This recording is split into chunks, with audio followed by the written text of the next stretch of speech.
የተወሳሰበው የኤርትራና የትግራይ ጉዳይ ወደ አፋርና አማራ ክልልም ጭምር ያመራ መሆኑን የሚያመለክቱ መረጃዎች እየወጡ ነው። ወደ ሸቀጦች እገዳም አምርቷል። በትግራይ በኩል ደብዳቤ ተጽፏል። በዛሬው ዕለት አሜሪካ፣ አውሮፓ ህብረት እንዲሁም በርካታ ሀገራት የትግራዩን የትጥቅ ማስፈታት ሂደት ተመልክተዋል።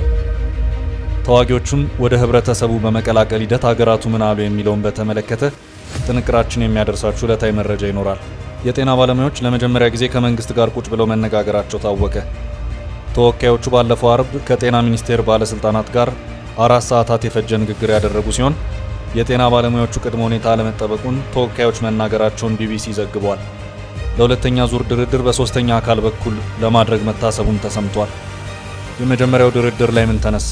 ሶስተኛ አደራዳሪ የተባለውስ ማን ነው? ለሚሉ ጥያቄዎች መልስ የሚሰጥ ዘገባ ይዘናል። የውጭ ጉዳይ ሚኒስቴር በዛሬው ዕለት በወቅታዊ ሀገራዊና አህጉራዊ እንዲሁም ዓለም አቀፍ ጉዳዮችን በተመለከተ ለጋዜጠኞች ማብራሪያ ሰጥቷል። የውጭ ጉዳይ ሚኒስቴር በዚሁ መግለጫው ስለ ሰሞነኛው አነጋጋሪው የኤርትራ ፕሬዝዳንት ኢሳያስ አፈወርቂ ወቀሳ ጥያቄ ቀርቦለታል። ሚኒስትሩም ለዚህ ጥያቄ የሰጠው ምላሽ አለ። ጥንቅራችን ይዞታል። በደቡብ አፍሪካ የታገቱ ከ20 በላይ ኢትዮጵያውያን ነፃ መውጣታቸው ተሰምቷል። ባለፈው ወር በተመሳሳይ 44 ኢትዮጵያውያን ከእገታ ነፃ ከወጡ በኋላ ዳግም የተከሰተውን ይህን አነጋጋሪ ጉዳይ በተመለከተ አጠር ያለ መረጃ እናደርሳለን። አሁን በቀጥታ ወደ ዝርዝር መረጃዎቻችን እንውሰዳችሁ።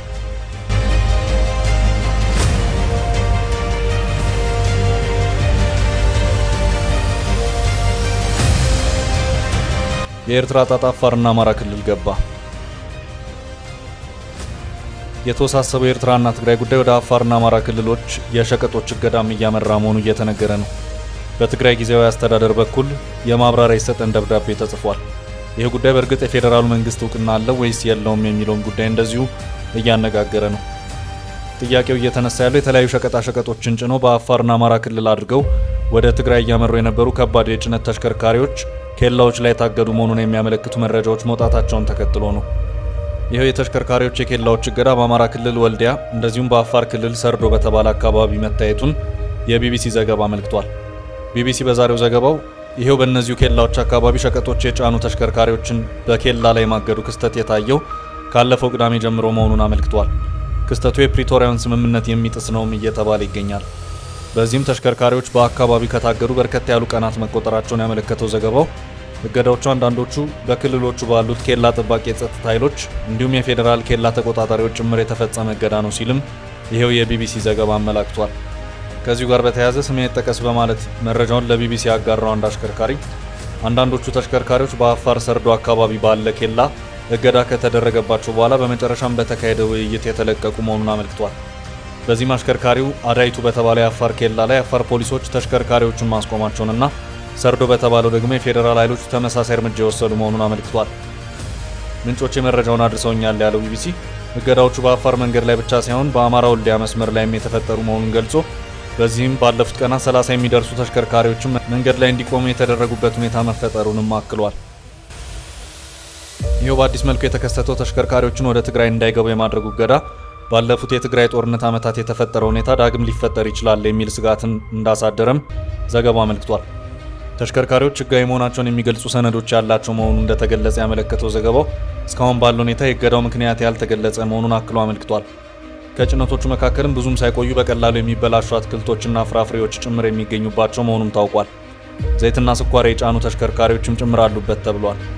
ከዚሁ ጋር በተያያዘም የትግራይ ጊዜያዊ አስተዳደር የንግድና ኤክስፖርት ኤጀንሲ ለፌዴራል መንግስቱ ደብዳቤ ጽፏል። ደብዳቤውም ለንግድና ቀጠናዊ ትስስር ሚኒስቴርና ሚኒስትር ዴኤታ በስም የተጻፈ ነው። ይሄው ደብዳቤም ለትግራይ ክልል የተለያዩ ሸቀጦችን ይዘው በአፋር ክልል መስመር የሚጓዙ ተሽከርካሪዎች ከቀን 18/09/2017 ዓ.ም ጀምሮ ሰርዶ በሚገኝ የፍተሻ ጣቢያ ወደ ትግራይ እንዳይሄዱ እንደተከለከሉ ከተለያዩ ምንጮች ስለሰማን በምን ምክንያት እንደተከለከሉ ማብራሪያ እንዲሰጠን እየጠየቅን ለሚሰጠን አዎንታዊ ምላሽ ምስጋናችንን ከወዲሁ እናቀርባለን ይላል። እገዳውን በተመለከተ እስካሁን ባለው ሁኔታ በፌዴራል መንግስት በኩል ምንም የተባለ ነገር የለም። በመንግስት በኩል ማረጋገጫ ባይሰጥበትም በኤርትራ በኩል በተከፈቱት ትግራይን የሚያገናኙ ኬላዎች የኢትዮጵያ ሸቀጦች በኮንትሮባንድ እየወጡ ነው የሚሉ መረጃዎች እየተሰራጩ ይገኛሉ። ከሰሞኑ የኤርትራ መንግስት በትግራይ በኩል ያሉትን ኬላዎች እንዲነሱ ያደረገ መሆኑ የሚታወስ ነው። ቀደም ብሎም በትግራይ ያለው የወርቅ ማዕድን በኮንትሮባንድ እየወጣ ነው በሚል በቀድሞ የትግራይ ጊዜያዊ አስተዳደር ምክትል ፕሬዝዳንት ጄኔራል ጻድቃን ገብረትንሳኤ በኩል የተገለጸበት የነበረ መሆኑ የሚታወስ ነው። በቀድሞ ጠቅላይ ሚኒስትር አቶ መለስ ዜናዊ መንግስት ወቅት ኤርትራና ኢትዮጵያ ወደ ድንበር ጦርነት ከመግባታቸው ቀደም ብሎ ሁለቱን ሀገራት እንዳይግባቡ ካደረጓቸው ምክንያቶች መካከል አንደኛው የሁለትዮሽ የንግድ ግንኙነት ነው። በ1980ዎቹ ኤርትራ ከኢትዮጵያ እንደተገነጠለች የኢትዮጵያ ቡና ሳይቀር በርካሽ ወደ ኤርትራ እየገባ ኤርትራ መልሳ ወደ ውጭ እስከ መላክ ደርሳለች በሚል መረጃዎች ይወጡ ነበር። በመጨረሻ ሁለቱ ሀገራት በድንበሩ ለማፋሳት ጦርነት ከገቡ በኋላ ለ3 አስርት ዓመታት ያህል ድንበሩ ተዘግቶ ቆይቷል። ጠቅላይ ሚኒስትር አብይ አህመድ ወደ ስልጣን መምጣታቸውን ተከትሎ የሁለቱ ሀገራት በድጋሚ ሲከፈቱ ከዚያም የትግራይ ጦርነት በድጋሚ ተዘግቶ ነበር። በቅርብ ጊዜያት ወዲህ ደግሞ በኤርትራና ትግራይ በአዲስ መልኩ የድንበር ግንኙነቶች መፈጠራቸው እየተነገረም ይገኛል። በዚሁ ድንበር አካባቢም የኮንትሮባንድ ንግዶች እንደተስፋፉም ይነገራል። እስካሁን ባለው ሁኔታ በዚህ ዙሪያ የፌዴራል መንግስት ያለው ምንም ነገር የለም። የኢትዮጵያ መንግስት ነዳጅ ሳይቀር ከኢትዮጵያ በርካሽ እየወጣ ለጎረቤት ሀገራት እየተሸጠብኝ ነው በማለት ከዚህ ቀደም ደጋግሞ ቅሬታዎችን ሲያቀርብም ተስተውሏል። እና አሜሪካ በትግራይ ትጥቅ ማስፈታቱ ሂደት በዛሬው ዕለት አሜሪካ፣ አውሮፓ ህብረት እንዲሁም በርካታ ሀገራት የትግራይን የትጥቅ ማስፈታት ሂደት ተመልክተዋል። አውሮፓ ህብረትና አሜሪካን ጨምሮ የ8 ሀገራት ልዑካን በትግራይ ክልል የቀድሞ ተዋጊዎችን ወደ ህብረተሰቡ የመቀላቀል ተግባርን ለማከናወን በሚል የተቋቋሙት የታድሶ ስልጠና የሚሰጥባቸውን ማዕከላት መጎብኘታቸውን የተገለጸው የአሜሪካ፣ የአውሮፓ ህብረት፣ የካናዳ፣ የእንግሊዝ፣ የጃፓን፣ ስዊድን፣ ፈረንሳይና ዴንማርክ ልዑካን ጉብኝት ያካሄዱት በሚያዝያ 2017 ዓ.ም ስራ በጀመረው አዲብራክ ማሰልጠኛ ተቋም መሆኑን ከትግራይ ቴሌቪዥን የተገኘው መረጃ ያሳያል። በሚያዝያ ወር ስራ የጀመረው የማሰልጠኛ ማዕከሉ 5000 የሚጠጉ የቀድሞ ተዋጊዎችን ወደ ህብረተሰቡ መቀላቀሉን አስተባባሪው አቶ አሳይ ገብረመድህን መግለጻቸውን ዘገባው አስታውቋል። በተባበሩት መንግስታት ድርጅት የልማት ፕሮግራም የቀድሞ ተዋጊዎች መልሶ ማቋቋም ዳይሬክቶሬት ዳይሬክተር ሚስተር ባሲል የጉብኝቱ ዓላማ ተዋጊዎቹን መልሶ ወደ ህብረተሰቡ የመቀላቀሉ ሂደት በምን ደረጃ ላይ እንዳለ ለመታዘብ ነው ብለዋል። ሂደቱም በሁሉም ባለድርሻ አካላት ተሳትፎና ትብብር በሚገባ እየተካሄደ መሆኑን ለመረዳት ችለናል ብለዋል። ተዋጊዎቹን ወደ ህብረተሰቡ በመቀላቀል ሂደቱ ላይ ከመጀመሪያው ከእቅዱ ጀምሮ እስከ በጀት መመደብና ትግበራው መቆጣጠር ድረስ ፈንዱን የሰጡ ሀገራት እያደረጉት ያለው ድጋፍ ቀላል አይደለም ሲሉ ገልጸዋል። በተጨማሪም የፌዴራል መንግስቱና የክልሉ ጊዜያዊ አስተዳደርም እንዲሁ የታድሶ ኮሚሽን እያበረከቱት ያለው አስተዋጽኦን በመታዘብ የስልጠና ማዕከሉ እንዴት መሻሻል እንዳለበት እንወስናለን ሲሉ ተደምጠዋል። ፕሮግራሙ እንዲሳካ 11 ለጋሽ ሀገራት በገንዘብ እየደገፉ ይገኛሉ ያሉት ዳይሬክተሩ የታድሶ ኮሚሽን እያከናወናቸው ያሉ ስራዎችም ውጤት እያመጡ መሆኑን ለመገንዘብ ችለናል ብለዋል። በተያዘው ዓመት ሚያዝያ ወር ላይ ስራ የጀመረው የአዲብራክ ካምፕ አስተባባሪ የሆኑት አቶ አሳይ ገብረመድህን በየሳምንቱ 200 የሚሆኑ የቀድሞ ተዋጊዎች ስልጠና ወስደው ከካምፑ እንደሚወጡ መግለጻቸውን ተጠቁሟል። ማዕከሉ ስራ ከጀመረበት ከሚያዝያ ወር 2017 ዓ.ም ጀምሮ ደግሞ ከ4800 በላይ ቀድሞ ተዋጊዎችን በማሰልጠን ወደ ህብረተሰቡ እንዲቀላቀሉ ማድረጉን ጠቁመዋል። በትግራይ 75000 የቀድሞ ተዋጊዎችን ትጥቅ የማስፈታትና ወደ ማህበረሰቡ የመቀላቀል ሂደት በህዳር 12 ቀን 2017 በይፋ መጀመሩ ይታወቃል። የብሔራዊ ታድሶ ኮሚሽን በትግራይ ክልል እስከ ሰኔ ወር ድረስ እንደሚጠናቀቅ በተገለጸው በመጀመሪያ ዙር ለ75000 የቀድሞ ተዋጊዎች የታድሶ ስልጠና በመስጠት ወደ ሰላማዊ ህይወት ለመመለስ ቢያቅድም እስካሁን የተመለሱት 17000 ብቻ መሆናቸውን ማስታወቁን ሚያዝያ 20 ቀን 2017 ዓ.ም ባቀረብነው ዘገባ መመላከቱ ይታወሳል። 4 ሰዓት የፈጀው የጤና ባለሙያዎችና የመንግስት ድርድር የደሞዝ የጥቅማ ጥቅም እንዲሁም ሌሎች ሁኔታዎች እንዲስተካከሉ በመጠየቅ የስራ ማቆም አድማ ከመቱ 3 ሳምንታት የሆናቸው የጤና ባለሙያዎች ለመጀመሪያ ጊዜ ከመንግስት ጋር ቁጭ ብለው መነጋገራቸው ታወቀ። የጤና ባለሙያዎቹ ለመጀመሪያ ጊዜ ከመንግስት ባለስልጣናት ጋር የተነጋገሩት ግንቦት 15 ቀን እንደነበር የቢቢሲ ዘገባ አመልክቷል። የኢትዮጵያ ጤና ባለሙያዎች ንቅናቄ በሚል ማዕቀፍ የሚታወቁት ባለሙያዎቹ ብሶት ያሰባሰባቸው እንደሆኑ ገልጸው ባለፈው ሚያዝያ የኑሮና የስራ ሁኔታቸው እንዲሁም የሀገሪቱ የጤና ስርዓት እንዲሻሻል 12 ጥያቄዎችን ለመንግስት ማቅረባቸውን ለቢቢሲ በሰጡት መረጃ አስታውሰዋል። ባለሙያዎቹ ከመንግስት ምላሽ ባለማግኘታቸው ከግንቦት 5 2017 ዓ.ም ጀምሮ ሀገራዊ ስራ ማቆም እያደረጉ ሲሆን ይህን ተከትሎ ስርዓትን ጨምሮ ከስራ መባረርና ጫናዎች እየደረሰባቸው እንደሆነ አሁን ላይ መናገራቸውን ቢቢሲ ዘግቧል። ስራ ማቆም አድማውን ተከትሎ በተለያዩ የሀገሪቱ ክፍሎች የሚገኙ ግዙፍ ሆስፒታሎች በመቶዎች የሚቆጠሩ ባለሙያዎችን ለመቅጠር ማስታወቂያዎችም አውጥተዋል። በትልልቅ ሆስፒታሎች ስራ ማቆም አድማውን ተከትሎ ሲኒየር ዶክተሮች የስራ ጫና እንደበዛባቸውም ተዘግቧል። የጤና ባለሙያዎቹ ባለፈው ሳምንት አርብ ዕለት ከመንግስት ባለስልጣናት ጋር መገናኘታቸው የታወቀ ሲሆን ጤና ሚኒስቴር የባለሙያዎችን ጥያቄ ለመመለስ እንደሚሰራ ሆኖም ስራ ማቆሙ ተቀባይነት እንደሌለው ሲገልጽ ነበር። ባለፈው አርብ ታዲያ ለመጀመሪያ ጊዜ ከንቅናቄው አስተባባሪዎች ጋር ተነጋግሯል። 4 ሰዓታትን የፈጀው ንግግር በሚኒስቴሩ ጥሪ የተደረገ መሆኑን የንቅናቄው አስተባባሪና በንግግሩ የተሳተፉ አንድ ሐኪም መናገራቸውን የቢቢሲ ዘገባ አመልክቷል። በንግግሩ 4 ቅድመ ሁኔታዎች መቀመጣቸውም ታውቋል። እነዚህም የታሰሩ የጤና ባለሙያዎች እንዲፈቱ፣ ከስራ የተባረሩ ባለሙያዎች እንዲመለሱ፣ ማስፈራሪያና ዛቻ እንዲቆም እንዲሁም የጤና ተቋማት እያወጧቸው ያሉትን አዳዲስ የቅጥር ማስታወቂያዎች እንዲያቋርጡ የሚሉ ቅድመ ሁኔታዎች ናቸው። የጤና ሚኒስትሯ፣ ሚኒስትር ዴታዎች፣ አማካሪዎች እና ሌሎችም የስራ ኃላፊዎች በተገኙበት በዚህ ንግግር የባለሙያዎቹ ጥያቄ እውቅና ማግኘቱን የጠቆሙት አስተባባሪው ጥያቄዎቹን በምን መልኩ እንመልስ የሚለው ላይ ግን ልዩነት መፈጠሩን መግለጻቸውን የቢቢሲ ዘገባ አስነብቧል። በጤና ሚኒስቴር በኩል የእኛም ፕሮፖዛል ተቀበሉ የሚል ሀሳብ መቅረቡን የጠቆሙት ተሳታፊው ምንም እንኳን ከመንግስት በኩል የቀረበውን ሀሳብ ይዘት ከመግለጽ ቢቆጠቡም ባለሙያዎቹ አላሳመነንም ማለታቸው ተሰምቷል። ይህ ንግግር በተደረገ በሰዓታት ልዩነት በብሔራዊ ቴሌቪዥን ጣቢያ የቀረቡት የጤና ሚኒስትር ዴኤታ ዶክተር ደረጀ ድጉማ የባለሙያዎቹ ጥያቄ ለረጅም ጊዜ ሲንከባለል የመጣ ውዝፍ መሆኑን አንስተው ወደ ስራቸው የማይመለሱ ባለሙያዎች ላይ የሙያ ፍቃድ እስከ መንጠቅ የደረሰ ህጋዊ እርምጃ እንደሚወሰድ አስጠንቅቀዋል። የንቅናቄው አስተባባሪ በመንግስት በኩል ይበልጥ ጫናው መበርታቱን በመጠቆም ለሁለተኛ ዙር ንግግር እንዳልተቀመጡ ተናግረዋል። ለቢቢሲ ቃላቸውን የሰጡ አስተባባሪው አሁንም ማስታወቂያዎች ይወጣሉ፣ ማስፈራሪያዎች፣ ዛቻዎች አሉ። ባለሙያዎቻችን እስር ቤት ነው ያሉት፣ አብዛኞቹ አልተፈቱም። ይህ ባለበት ሁኔታ ድርድር ለማድረግ ከባድ ሆኖ አግኝተነዋል ብለዋል። ሌላ የንቅናቄው አስተባባሪ የኢትዮጵያ ሰብአዊ መብቶች ኮሚሽን ኢሰመኮ ሶስተኛና ገለልተኛ ወገን ሆኖ እንዲያደራድር ቅድመ ውይይት እየተደረገ መሆኑን ጠቁመዋል። ባለፈው ሳምንት የኢሰመኮ ዋና ኮሚሽነር ብርሃኑ አዴሎ መንግስት ለጥያቄዎች ትኩረት ሰጥቶ ግልጽና አሳታፊ በሆነ መንገድ መፍትሄ እንዲሰጥና ባለሙያዎቹም ጥያቄዎቻቸውን የህብረተሰቡን የጤና እና በህይወት የመኖር መብቶችን አደጋ ላይ በማይጥል መልኩ እንዲያቀርቡ ጥሪ አቅርበው ነበር። በመሃል ገብቶ ለማደራደር ተነሳሽነቱን ከኮሚሽኑ መምጣቱን የጠቆሙት አስተባባሪው በመንግስት በኩል ለመነጋገር ፍላጎት ቢታይም ከቃል በላይ ተግባራዊ እርምጃ እንደሚያስፈልግ ገልጸዋል። መንግስትና የጤና ባለሙያዎቹ ተደራዳሪ ቡድን በሶስተኛ ወገን በኩል ፊት ለፊት ለመነጋገር ቀን ባይቆርጡም በቅርቡ እንደሚገናኙ መናገራቸውን ቢቢሲ ዘግቧል። ይሁን እንጂ ባለሙያዎቹ መንግስት እየወሰዳቸው ያሉ እርምጃዎችን ተንተርሰው የቁርጠኝነት ጥርጣሬ እንዳደረባቸው እንዳልደበቁ ዘገባው አመልክቷል።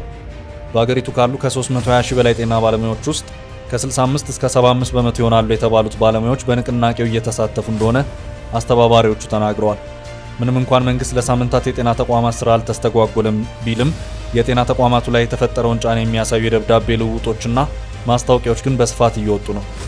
የስራ ማቆም አድማው ትልቅ ጉዳት እያመጣ እንደሆነ እንገነዘባለን ያሉ አንድ አስተባባሪ ታካሚዎች ብዙዎቹ አገልግሎት እያገኙ አይደለም፣ ቀጠሯቸው እየተራዘመ ነው፣ ላላስፈላጊ ወጪ እየተዳረጉ ነው ያሉት ማህበረሰቡ ላይ ትልቅ ተጽዕኖ ነው እየፈጠረ ያለው ብለዋል።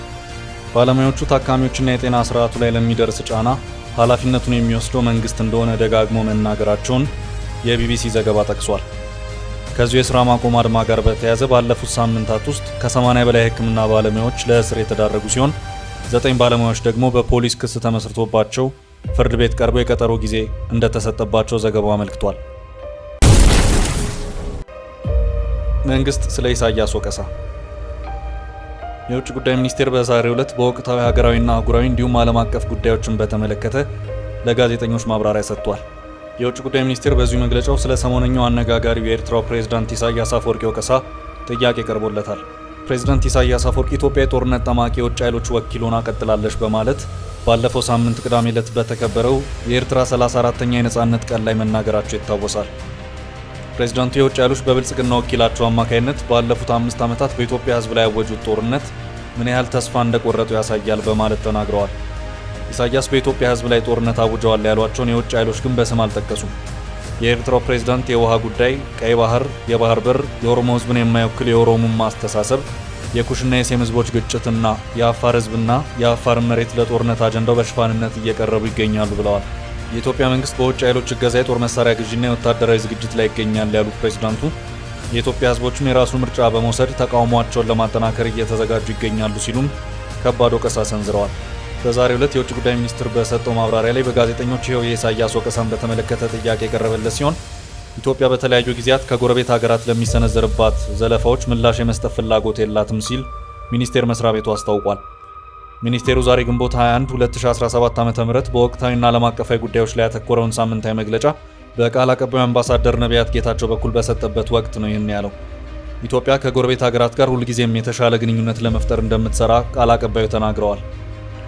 የውጭ ጉዳይ ሚኒስቴር ቃል አቀባይ ነቢያት ጌታቸው አክለውም ኢትዮጵያ ለሚሰነዘሩባት ዘለፋዎች ምላሽ የመስጠት ፍላጎት የላትም ብለዋል። ኢትዮጵያ የተረጋጋ አካሄድን የምትከተል ሀገር መሆኗን የገለጹት አምባሳደር ነቢያት ከዚህ ቀደምም ከሌሎች ጎረቤት ሀገራት በመሪዎች ደረጃ ተገቢ ያልሆኑ ክሶችና ዘለፋዎች ደርሶባት ያውቃል ሲሉ ገልጸዋል።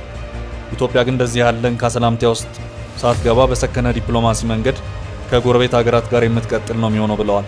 በሌላ በኩል የቀድሞ የውጭ ጉዳይ ሚኒስትር ስም በመጠቀም ወደ ውጭ እንልካለን የሚሉ አካላት መኖራቸውንም የውጭ ጉዳይ ሚኒስቴር አስታውቋል። ከዜጋ ተኮር ዲፕሎማሲ ጋር በተያያዘ ከማይናማር ከ700 በላይ ዜጎችን መመለስ መቻሉንም አምባሳደሩ በሳምንታዊ መግለጫቸው ተናግረዋል። ይሁን እንጂ መንግስት በዚህ ሁሉ ጥረት እያደረገ ባለበት በዚህ ወቅት ይህንን የህገ ወጥ መንገድ ተከትለው የሚሄዱ ዜጎች አሁንም መኖራቸው እንዳሳዘናቸው ገልጸዋል። ከውጭ ጉዳይ ሚኒስቴር ህጋዊ ፍቃድ አለኝ በማለትና የቀድሞ የውጭ ጉዳይ ሚኒስትርን ስም በመጥቀስ ሐሰተኛ ማስረጃ በማሰራጨት ወደ ውጭ ልካሉ የሚሉ ሐሰተኛ ግለሰቦች መኖራቸውን ህዝብ ሊረዳ ይገባል ብለዋል። ይህ ሐሰተኛ ማስረጃ በተለያየ ማህበራዊ ሚዲያዎች እየተሰራጨ መሆኑን የገለጹት አምባሳደሩ ስህተት መሆኑን ህዝብ ሊረዳ እንደሚገባም አሳስበዋል። በህገ ወጥ መንገድ የሚወስዱ ደላሎች ሰንሰለታቸው ረጅም ርቀት ያለው ቢሆንም እርምጃ ለመውሰድ ስራዎች ቢሰሩም አሁንም ችግሩ አልተቀረፈም ሲሉም ገልጸዋል። አነጋጋሪው የኢትዮጵያውያን እገታ። በደቡብ አፍሪካ ታግተው የነበሩ 22 ኢትዮጵያውያን ነጻ ወጥተዋል። በደቡብ አፍሪካ የጉተንግ ከተማ ፖሊስ እነዚህ ኢትዮጵያውያን እድሜያቸው ከ16 እስከ 26 የሚሆን ሲሆን ምናልባትም የህገ ወጥ የሰዎች ዝውውር ሰለባ ሳይሆኑ እንዳልቀረ ገልጿል። በተመሳሳይ ባለፈው ወር የሀገሪቱ ፖሊስ በህገ ወጥ የሰዎች አዘዋሪዎች ሳይታገቱ እንዳልቀረ የተነገረላቸው 44 ኢትዮጵያውያንን ከእገታ ነጻ ማውጣቱ ተዘግቧል። ፖሊስ ከእገታ ነጻ ያወጣቸው ከመዲናይቱ ጆሃንስበርግ አቅራቢያ በምትገኝ አንዲት መንደር ውስጥ ሲሆን ከታጋቾች 17ቱ ታዳጊዎች መሆናቸው መገለጹ አይዘነጋም። በአካባቢው ቅኝት ሲያደርጉ የነበሩ ፖሊሶች ድንገት የሰሙት ጩኸት በእገታ ላይ የነበሩትን ሰዎች ለመታደግ ምክንያት መሆኑም እንዲሁ ተዘግቧል። በትላንትናው ዕለት ደግሞ 22 ኢትዮጵያውያንን ከታገቱበት ማስለቀቅ መቻሉን ኒውስ 24 ዘግቧል። ትላንት ፖሊስ ተደብቀው በነበረበት ቤት ላይ ባደረገው ዘመቻ እነዚህ ኢትዮጵያውያን መገኘታቸውን የገለጸው ፖሊስ ከነዚህ ውስጥ 3 የጤናቸው ሁኔታ አስጊ ደረጃ ላይ ሆነው በመገኘቱ ወደ ሆስፒታል መወሰዳቸውን አስረድቷል። አንዳንዶቹ በዚህ ቤት ውስጥ እስከ 8 ወር ድረስ የቆዩ መሆናቸው መታወቁንም ገልጿል። እነዚህ 22 ኢትዮጵያውያን ታጋቾች ትላንት የተገኙት ከጥቂት ሳምንታት በፊት ሌሎች 44 ኢትዮጵያውያን በሌላ ቤት ውስጥ በተመሳሳይ እገታ ውስጥ ሆነው መገኘታቸውን ተከትሎ ነው።